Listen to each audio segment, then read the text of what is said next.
Assalamu alaikum warahmatullahi wabarakatuh. Ndugu zangu katika imani, tukiwa tupo katika mwendelezo wa kuzungumzia mambo mbalimbali yanayohusiana na mwezi mtukufu wa Ramadhani, leo tutazungumza na wale ambao huwa hawapendi kufunga.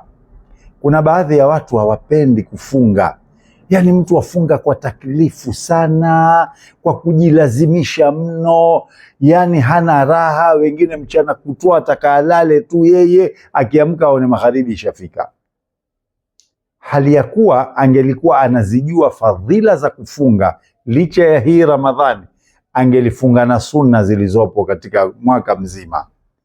Na saumu ni katika ibada ina fadhila kubwa sana. Muislamu anatakiwa apende kufunga, sio Ramadhani tu, hata baada ya Ramadhani.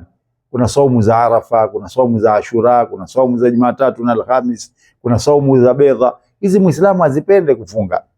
Hebu tusikilize faida ya kufunga ili tupende kule kufunga.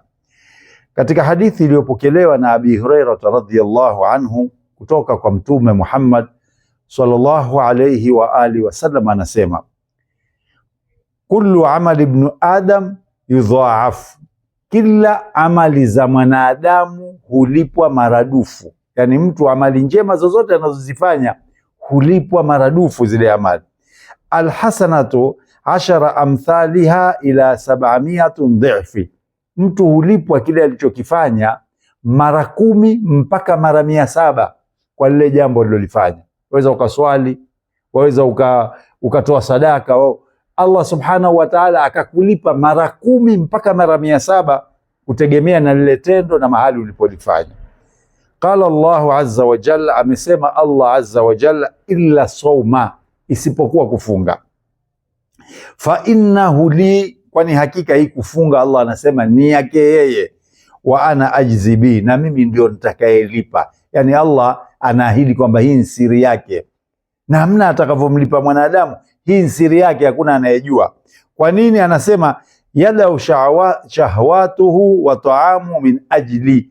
Kwa sababu mwanadamu huacha matamanio yake, huacha vinywaji vyake, chakula chake kwa ajili yangu.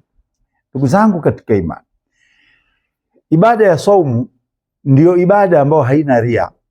Waweza kwenda msikitini ukawaonyesha watu, waweza kutoa sadaka ukawaonyesha watu, lakini kufunga ni baina yako wewe na Allah. Kwa sababu hakuna kufunga kwa kumwonyesha mtu.